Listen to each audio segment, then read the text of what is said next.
আসসালামু আলাইকুম। আমি সাকিবুল হাসান।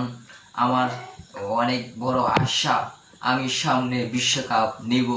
এবার এটা নিতে পারবো না, কিন্তু ভবিষ্যতে আমি একটি বিশ্বকাপ নিয়ে দেখাবো আপনাদেরকে। আর শান্ত ভাই একটু অধিনায়ক হয়ে যে একটু ব্যাটাগিরি করতেছে, বুঝছেন তো? একটু অধিনায়ক দেখিয়া আমার মাত্র সাউথ আফ্রিকার বল, আবার সাউথ আফ্রিকার খেলা ডে মাত্র একটা ওভার দিয়েছে, আর 3টে ওভার দিত। কম হইলেও তো তিনটি তিনটি 9টি উইকেট নিতাম। 9টি উইকেট নিলে তাদের তো অল আউট করে দিতাম, তাই না? মাত্র বেশি না, 60 রানের ভিতরে অল আউট করে দিতাম।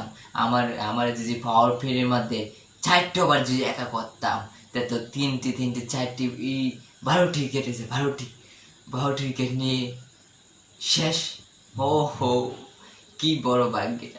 আর আমি যখন ব্যাট করতে এসেছিলাম, তখন আমার ব্যাটিং কিন্তু অনেক সুন্দর ছিল, অনেক সুন্দর। কিন্তু আপনারা আপনারা কিন্তু বুঝছেন না। আপনারা আমাকে গালি দিচ্ছেন, গালি গালি আপনি এখানে আমাকে গালি দিচ্ছেন। আমি মনে করেন আমি ভিডিও, মোবাইলে, অনলাইনে আমি ঢুকতেই খালি দেখি সাকিবুল খেলতে পারে না, এটা খেলতে পারে না, সাকিবুল আগের মতন নাই। আমি এক সময় কিন্তু সারা বিশ্বের মধ্যে কাঁপাইয়া দিয়েছিলাম অলরাউন্ডার সাকিবুল হাসান, সাকিবুল হাসান।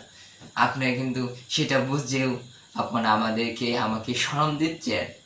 আমি কিন্তু কান্দে দিব, নাহলে বিশ্বকাপ কোন দিন যে আমি একা চুরি করে নেই সেটি বুঝতেন না। জি শান্ত, তুমি কিন্তু আজকে খেলাটি আমাকে কমপক্ষেও 4টে ওভার দিই ভাই। আজকে 4টে ওভার দিলে আমি একাই সব উইকেট নিয়ে দেবো।